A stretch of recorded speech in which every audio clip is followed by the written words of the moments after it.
بسم اللہ الرحمن الرحیم۔ السلام علیکم ورحمۃ اللہ وبرکاتہ۔ عزیز طلبہ کرام، آج سبق نمبر 134 ہے اور آج ہم کتاب الشرکہ کو شروع کر رہے ہیں۔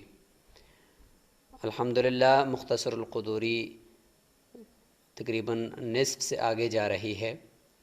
اور ہم مختلف قسم کے بزنس کے ٹولز اور ان کے شرعی احکامات جان رہے ہیں، اور اسی حوالے سے جو معاملات ہوتے ہیں انسانوں کے درمیان ان کو ہم پڑھ رہے ہیں، سیکھ رہے ہیں، سمجھ رہے ہیں۔ کتاب الشفع ابھی مکمل ہوا، اس سے پہلے کتاب الاجارہ مکمل ہوا۔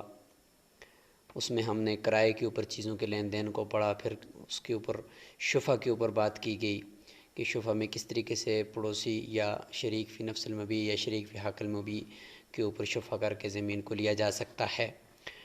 تو اب ہم نے شرکہ کو شروع کیا، کیونکہ اس میں شریک فی نفس المبی آ رہا تھا، شریک فی حق المبی کی بات آ رہی تھی، تو شریک کی باتیں ہو رہی تھی، تو ہم نے کہا چلو اس کو بھی سمجھ لیتے ہیں۔ تو قدوری کی بھی یہی ترتیب ہے کہ اس میں کتاب الشفع کے بعد کتاب الشرکہ کو لایا ہے۔ تو آج ہم عقد شرکہ کا مفہوم اور اس کی اقسام کے اوپر کچھ روشنی ڈالیں گے۔ تو چلتے ہیں ہم آگے انشاءاللہ، اور آپ حضرات کے سامنے شرکت کا بنیادی جو مفہوم ہے وہ رکھنے کی کوشش کرتے ہیں۔ تو دیکھیں، آپ کے سامنے لکھا ہوا ہے کہ شراکت داری سے مراد دو یا دو سے زائد افراد کا مل کر کوئی کاروبار کرنا اور اس سے حاصل ہونے والے نفع کو آپس میں طے شدہ تناسب سے اور نقصان کو سرمایہ کے تناسب سے تقسیم کرنا۔ تو شرکت کا یہ بنیادی مفہوم آپ نے سمجھ لیا۔ تو جس طریقے سے شرکہ، لفظ شرکت شریک سے ہے، جس طرح ہم بھی کہہ رہے تھے کہ یہ میرا شریک ہے، یہ فلاں چیز میں ہم آپس میں پارٹنر ہیں، انگلش میں ہم پارٹنر کہہ رہے ہوتے ہیں نا، اور یہ فلاں چیز ہم دونوں نے مل کر خریدی ہے، اس طرح بھی کہہ رہے ہوتے ہیں، یہ پلاٹ ہم نے مل کر خریدا ہے، یہ گاڑی ہم نے مل کر، دو بندوں نے مل کر خریدی ہے، یہ گھر ہم دو بندوں نے مل کر خریدا ہے۔ دو سے زیادہ بھی ہو سکتے ہیں، 4 ہیں، 5 ہیں، 6 ہیں، 10 ہیں، جتنے بھی ہوں مل کر آپ خرید رہے ہیں۔ تو یہ اس طریقے سے ہوتا ہے۔ اچھا، ایک شرکت اس طرح کی بھی ہوتی ہے کہ وراثت میں 4 بھائی ہیں، 5 بھائی ہیں، ان کو ایک پلاٹ مل گیا، یہ ایک زمین مل گئی، گھر مل گیا ہے، وہ اس پلاٹ کے اندر سارے کے سارے بھائی شریک ہو گئے۔ یا 2-3 آدمیوں کو کسی نے کچھ چیز گفٹ کر دی ہے تو وہ چیز میں شریک ہو گئے ہیں۔ یا اسی طریقے سے کسی نے کوئی وصیت کی تھی تو اس وصیت کے طور پر 4-5 آدمیوں کے لیے اکٹھی تھی تو سب کو مل گئی ہے، تو وہ اس میں شریک ہیں۔ تو یہ شرکت کا مفہوم ہے کہ کسی چیز کے اندر شریک ہو جانا، اور اسی کو انگلش میں پارٹنرشپ بھی کہتے ہیں کہ پارٹنر ہے یہ آپس میں، تو اس کو کہتے ہیں شرکت۔ تو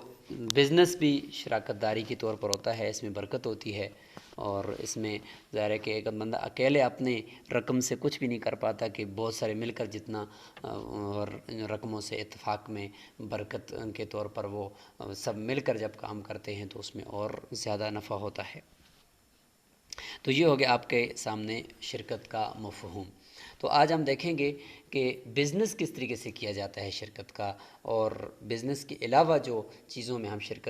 شریک ہو جاتے ہیں، پلاٹ میں، گھر میں، وراثت کے طور پر ملا، خریدا ہم نے، لیکن آگے ہمیں مزید بزنس کرنے کا ارادہ تو اس میں نہیں ہے، لیکن وہ صرف خریدا ہے اپنے رہنے کے لیے، اپنے دکان چلانے کے لیے یا کچھ بھی ہے، لیکن یہ کہ آگے اس پلاٹ کو بیچنے کا ہمارا ارادہ نہیں ہے، تو یہ بھی ایک قسم کی شرکت ہی ہوتی ہے۔ بعض مرتبہ شرکت ہوتی ہے اسی کام کے لیے کہ ہم نے بزنس کو آگے لے کر جانا ہے، ہم آپس میں پیسہ ڈالتے ہی اس لیے ہیں کاروبار میں تاکہ ہم بزنس کریں، نفع کمائیں، اور نفع میں پھر ہم شریک ہو جائیں۔ تو 2-3-4 آدمی ملتے ہیں اور وہ اس میں پیسہ ڈالتے ہیں، اور ایک کی طرف سے بھی کچھ رقم ہوتی ہے، دوسرے کی طرف سے، تیسری کی طرف سے، اور ان کا آپس میں یہ معاہدہ ہو جاتا ہے کہ جتنا کچھ نفع ملے گا، ہم کاروبار میں لگاتے ہیں پیسہ، دکان ڈالتے ہیں، گاڑی خریدتے ہیں، اس کو پھر چلاتے ہیں، یا کمپنی ہم اپنی بنا لیتے ہیں، اس کمپنی کے اندر ہم پیسہ لگاتے ہیں، جو بھی نفع آئے گا اس نفع کو ایک متعینہ مدت کے اندر ہم اس کو تقسیم کر لیں گے، آپ کا اتنا پرسنٹ ہوگا، میرا اتنا پرسنٹ ہوگا، اور تیسرے ساتھی کا اتنا پرسنٹ ہوگا۔ تو اس اعتبار سے وہ کر رہے ہوتے ہیں، تو یہ بھی ایک شرکت ہوتی ہے۔ تو آج ہم اس سے متعلق کچھ احکامات کو دیکھتے ہیں۔ قرآن میں دیکھیں کہ اللہ تعالیٰ فرماتے ہیں فَإِن كَانُوا أَكْثَرَ مِن ذَلِكَ فَهُمْ شُرَكَاءُ فِي الثُّلُثِ، ورثاء سے متعلق ہے کہ اگر وہ 3 سے زیادہ ہوں یا زیادہ ہوں تو پھر وہ 3 کے اندر، یعنی وہ بھائی جو ہیں اللاتی بھائی ہیں یا خیابیوں سے متعلق جو قرآن کے، تو فَهُمْ شُرَكَاءُ فِي الثُّلُثِ، اس سے پتہ چلتا ہے کہ شریک ہونا کسی چیز کے اندر یہ قرآن کے اندر بھی یہ موجود ہے۔ حدیث کے اندر اگر آپ دیکھیں تو حدیث میں بھی آپ کو دیکھیں یہاں پہ مل رہا ہے، حضرت ابو ہریرہ رضی اللہ عنہ سے روایت ہے کہ وہ فرماتے ہیں کہ ایک حدیث قدسی مرفوعاً وہ نقل فرماتے ہیں کہ اللہ تعالیٰ فرماتے ہیں کہ انا ثالث الشریکین، 2 لوگ جب آپس میں مل کر کوئی کاروبار کرتے ہیں، شریک ہو جاتے ہیں، تو میں ان کا تیسرا ہوتا ہوں، یعنی میں جو کہ ان کے اوپر نگرانی کر رہا ہوں، دیکھ رہا ہوں، ان کے کاموں میں برکت ڈالتا ہوں۔ دیکھ ما لم یخن احدہما صاحبہ، بشرطے کہ یا جب تک کہ ایک ساتھی دوسرے کے ساتھ خیانت نہ کرے، فَإِذَا خَانَهُ، جب اس کے ساتھ خیانت کر دیتا ہے، خرجت من بینہم، تو میں ان کے درمیان سے نکل جاتا ہوں۔ تو اس سے پتہ چلا کہ شرکت کا عقد کرنا اور پھر اس سے آگے کاروبار اپنا چلانا یہ درست ہے۔ اچھا، اب ہم چلتے ہیں اس بات کی طرف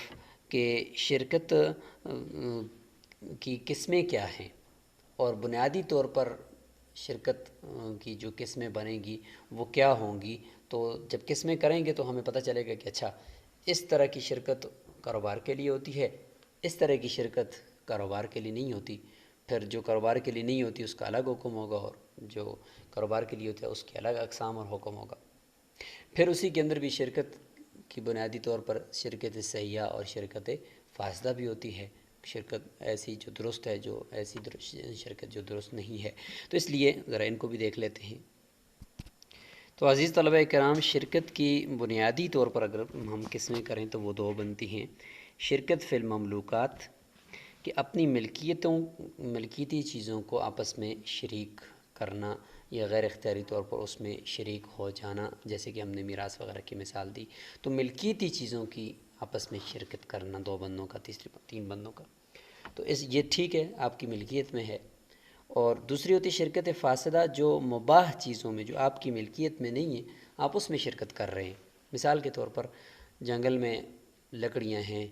اور آپ ایک شریک کو کہتے ہیں اچھا ساتھی کو کہ آپ جائیں لکڑیاں چنیں، اور جو لکڑیاں نکل آئیں گی تو وہ کچھ آپ کی ہوں گی کچھ میری ہوں گی، تو یہ تو ٹھیک نہیں ہے کیونکہ مباح چیز ہے۔ اچھا پانی سامنے ایسے چل رہا ہے نہر میں، تو آپ کہہ رہے ہیں بھائی پانی آپ وہاں سے لیں، آدھا تیرا آدھا میرا، تو یہ تو ٹھیک نہیں ہے نا، کیونکہ مباح چیز آپ کی ملکیت میں جو چیز نہیں ہے تو اس کے اندر آپ کس طریقے سے شرکت کر سکتے ہیں۔ ہاں آپ کی ملکیت میں کوئی چیز ہے تو ہاں اس میں آپ آپس میں شریک ہوں، پھر آگے کاروبار کر رہے ہوں یا نہ کر رہے ہوں، لیکن اس میں ہوتی ہے۔ لہٰذا شرکت صحیحہ وہ ہوگی جو مملوکات میں ہوتی ہے، ملکیتی چیزوں میں ہوتی ہے، اور مباح وہ ہوتی ہے جو مباحات کے اندر غیر مملوکہ چیزوں کے اندر جو شرکت ہوتی ہے، جن کے اوپر انسان کو قدرت نہیں ہے، وہ شرکت فاسد ہوتی ہے۔ اب ہم شرکت فاسدہ کو تو نہیں دیکھیں گے، مزید شرکت صحیحہ کو دیکھیں گے جو مملوکات میں ہوتی ہے۔ تو اس کی 2 قسمیں ہوتی ہیں، شرکت املاک اور شرکت عقود۔ شرکت املاک یہ بھی اسی سے ہے کہ آپ 2-3 افراد کسی چیز کے مالک بن گئے۔ مثال کے طور پر اس میں یہ ہے کہ جس طریقے سے میراث میں آپ کو کوئی پلاٹ مل گیا، یا مل کر آپ نے گھر رہائش کے لیے خرید لیا، آگے کاروبار کرنے کا کوئی ارادہ نہیں ہے، صرف خرید لیا، یا مل کر گاڑی اپنے استعمال کے لیے خرید لی پارٹنر بن کر، تو یہ ہے شرکت املاک کہ وہ گاڑی میں آپ شریک ہو گئے، اس پلاٹ میں آپ شریک ہو گئے، اس گھر میں آپ شریک ہو گئے، آگے کوئی اس گھر کو بیچ کر انویسٹمنٹ کرنا یا اس میں کاروبار چلانا یہ آپ کا ارادہ نہیں ہے، اس کو کہتے ہیں شرکت املاک۔ یہ اختیاری وہ ہوتی ہے کہ جو آپ اپنی اختیار سے کسی چیز کو 2 بندے 3 بندے مل کر خریدتے ہیں، اور غیر اختیاری وہی جو میراث میں آپ کو مل جائے تو غیر اختیاری طور پر آپ اس میں شریک ہو جاتے ہیں، تو یہ غیر اختیاری کی مثال ہے۔ شرکت عقود، شرکت عقود کا مطلب یہ ہوتا ہے کہ باقاعدہ آپ شرکت عقد کی نیت سے کرتے ہیں، ایگریمنٹ کرتے ہیں، معاہدہ کرتے ہیں کہ ہم آپس میں یہ جو شرکت کر رہے ہیں اس سے ہم کاروبار چلائیں گے، بزنس کریں گے، جو نفع آئے گا اس میں ہم آپس میں شریک ہو جائیں گے، آپ کا اتنا میرا اتنا، تو اس کو کہتے ہیں شرکت عقود۔ اس کی پھر آگے قسمیں ہیں مفاوضہ، عنان، صنائع اور وجوہ، ٹھیک ہے، یہ ایک اعتبار سے اس کی 4 قسمیں کر دی ہیں، اور دوسرے اعتبار سے ہم 3 قسمیں کریں گے تو اس کے نیچے پھر یہ چاروں اقسام بھی آ رہی ہوں گی۔ وہ جو 3 قسمیں ہم کریں گے اس کی وجہ یہ ہے کہ چونکہ یہ جو صنائع ہے نا، شرکت صنائع، یہ عنان بھی ہوتی ہے، مفاوضہ بھی ہوتی ہے۔ مفاوضہ کا معنی ہوتا ہے برابری، اور عنان کا مطلب ہوتا ہے کہ برابری کی کوئی شرط نہیں ہے، آگے چل کر انشاءاللہ مزید تفصیل آ رہی ہے۔ تو صنائع کے اندر بھی برابری اور عنان، مفاوضہ اور عنان یہ بھی ہوتے ہیں، اس میں کوئی آپس میں تباین نہیں ہے ان میں۔ اس طریقے سے وجوہ کے اندر بھی مفاوضہ بھی ہو سکتی ہے، قسم وجوہ بھی ہو ساتھ ساتھ مفاوضہ بھی ہو، وجوہ بھی ہو ساتھ ساتھ عنان بھی ہو۔ اس طریقے سے صنائع بھی ہو ساتھ ساتھ مفاوضہ بھی ہو، صنائع بھی ہو ساتھ ساتھ عنان بھی ہو، تو ایسا ہو سکتا ہے۔ تو اس لیے ہم بنیادی طور پر اس کی 3 قسمیں کر لیں گے، اور اس کے بعد انشاءاللہ پھر ہم آگے چلیں گے۔ جیسے کہ ابھی دیکھیں ہم نے یہ کر دی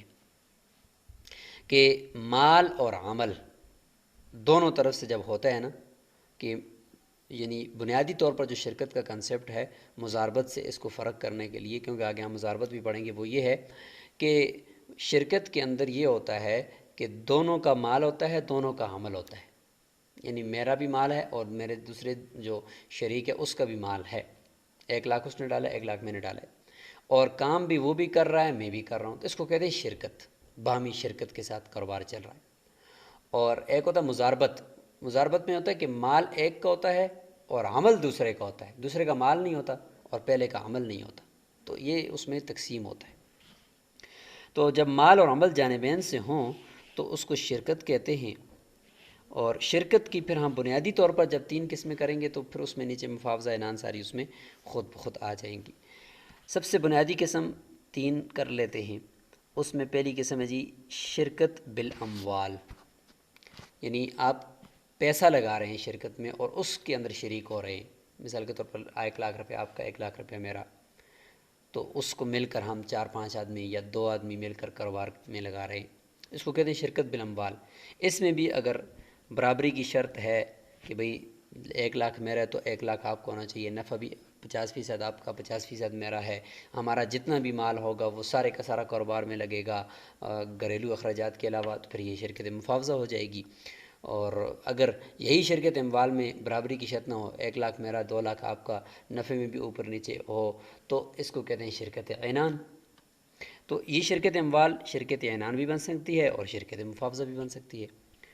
تو اس اعتبار سے شرکت اموال کی پھر آگے 2 قسمیں بن جائیں گی۔ اس طریقے سے دوسرا ہے شرکت بالاعمال، جس کا نام ہم نے پیچھے شرکت صنائع رکھا ہوا تھا، اس کو کہتے ہیں شرکت بالاعمال، یعنی 2 ہنرمند، چاہے درزی ہوں یا یعنی وہ ہوں جسے ہم کہتے ہیں قصار یعنی دھوبی، وہ ہوں، یا یہ کہ 2 مستری ہوں، لکڑ کے مستری، چنائی پلستر کے مستری، وہ آپس میں مل کر کہتے ہیں کہ یار ایسا کرتے ہیں ہم دونوں مل کر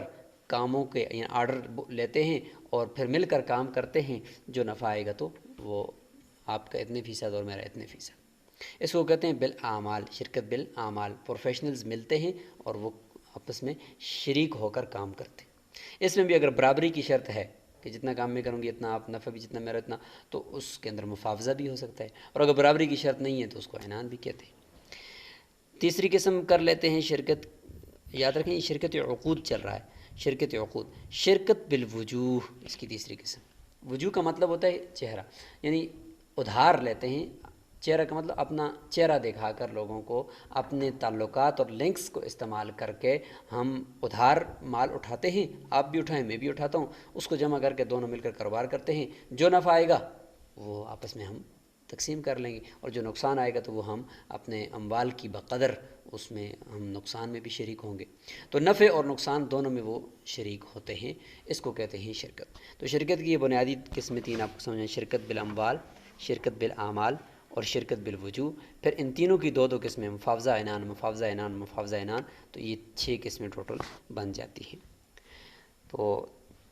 شرکت مفاوضہ اور شرکت عنان دہی، انہوں نے ہر ایک کے ساتھ جوڑ دیا، اس کے ساتھ بھی جوڑ دیا، اس کے ساتھ بھی جوڑ دیا، اس کے ساتھ بھی جوڑ دیا،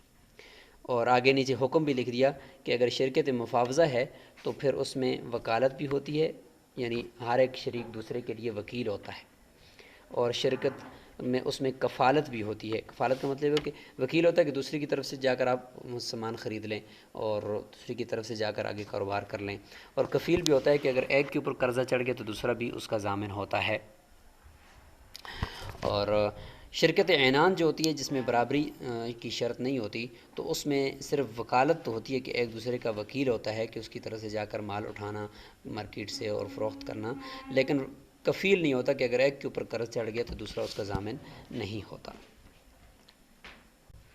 تو یہاں تک تو آپ کو شرکت عقود کی بنیادی 3 قسمیں، شرکت اموال، شرکت اعمال اور شرکت وجوہ، یہ سمجھ میں آیا، اور اس کی آگے پھر دو اقسام سمجھ میں آئی اور ان کا حکم سمجھ میں آیا۔ اور پہلے ہم نے بات کی شرکت املاک کی کہ محض 2 بندوں نے مل کر ایک پلاٹ خرید لیا یا گھر خرید لیا، آگے کاروبار کرنے کا ارادہ نہیں ہے، صرف اسی حد تک ہی خریدا ہے، دونوں مل کر اس میں تاکہ ایک کے پاس اتنی رقم نہیں تھی تو دونوں نے مل کر اس کو خرید لیا اور دونوں اس میں شریک ہو گئے۔ تو اب یہاں پہ ہم شرکت ملک اور شرکت عقد، اس میں فرق بھی دیکھ لیتے ہیں کہ کیا کیا فرق ہوتے ہیں۔ شرکت ملک میں ہم نے کہا کہ کاروبار کی نیت نہیں ہوتی، شرکت عقد میں کاروبار کی نیت ہوتی ہے، اور اس کی پھر ہم نے آگے 3 قسمیں کر دی، اموال، شرکت بالاعمال اور شرکت بالوجوہ۔ تو شرکت ملک اور شرکت عقد میں فرق کیا ہے؟ تو اہم یہ 3-4 فرق ہیں۔ سب سے بنیادی فرق یہ ہے کہ شرکت ملک کا بنیادی جو رکن ہوتا ہے وہ اختیاری یا غیر اختیاری طور پر اموال کے اندر مشترک ہونا ہے، یعنی 2 بندوں نے مل کر کوئی چیز خرید لی، یا یہ کہ ان کو کوئی چیز وراثت میں یا وصیت میں یا ہبے میں مل گئی غیر اختیاری طور پر، تو وہ اس میں شریک ہیں، آگے بیچنے کا کوئی ارادہ نہیں ہے۔ جبکہ شرکت عقد کے اندر بنیادی رکن ایجاب و قبول ہوتا ہے، بنیادی طور پر ایگریمنٹ ہوتا ہے، اور اسی کی بیس پر وہ آگے کاروبار کر رہے ہوتے ہیں، نفع کما رہے ہوتے ہیں۔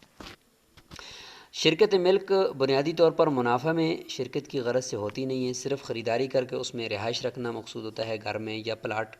خرید کر صرف چھوڑ دینا مقصود ہوتا ہے، تو وہ ہوتا ہے۔ جبکہ شرکت عقد میں بنیادی طور پر نفع کمانا ہی مقصود ہوتا ہے، نفع کی نیت سے ہی 2 شریک مل کر بزنس کرتے ہیں۔ تیسرا فرق یہ ہے کہ شرکت ملک میں منافع کی جو تقسیم ہوتی ہے وہ ہمیشہ ملکیت کے حصوں کے تناسب سے ہوتی ہے، جتنی ملکیت اسی حساب سے منافع، جبکہ شرکت عقد میں منافع کی تقسیم ملکیت کے حصوں کے تناسب سے ضروری نہیں ہے، اپنے طور پر جو ایگریمنٹ ہو، کسی کو زیادہ کسی کو کم مل رہا ہے تو اسی اعتبار سے ہوتا ہے۔ شرکت ملک میں جو چوتھا فرق ہے وہ یہ ہے کہ شرکاء ایک دوسرے کے وکیل نہیں ہوتے، ہر ایک دوسرے کی حصے سے اجنبی ہوتا ہے۔ اگر 2 بندوں نے مل کر شریک ہو کر اگر گھر خریدا ہے تو ایک کا کچھ حصہ ہے اور دوسرے کا کچھ حصہ ہے، تو ہر ایک شریک دوسرے کے حصے کے اندر اجنبی ہے۔ ایک شریک اپنے گھر کو کرائے پر بھی دے سکتا ہے اپنے حصے کو، اور دوسرے کی اجازت ضروری نہیں ہے۔ جبکہ شرکت عقد میں شرکاء لازمی طور پر ایک دوسرے کے وکیل ہوتے ہیں،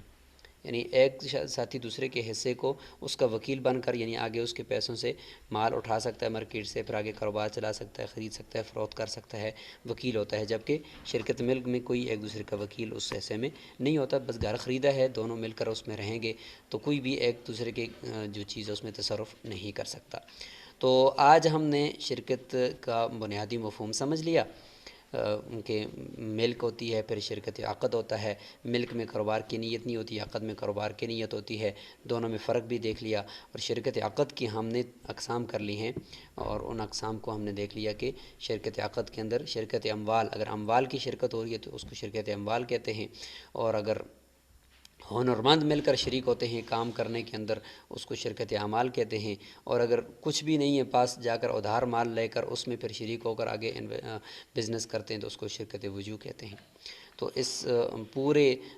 جو لیکچر ہے اس میں جو آپ نے باتیں سمجھی ہیں ان کو اچھی طریقے سے آپ نے دیکھنا ہے، شرکت کی بنیادی طور پر جو اقسام ہیں، اور اس کے بعد پھر شرکت ملک اور شرکت عقد میں فرق اور شرکت عقد کی اقسام، ان کو اچھی طریقے سے یاد رکھنا ہے۔ السلام علیکم ورحمۃ اللہ وبرکاتہ۔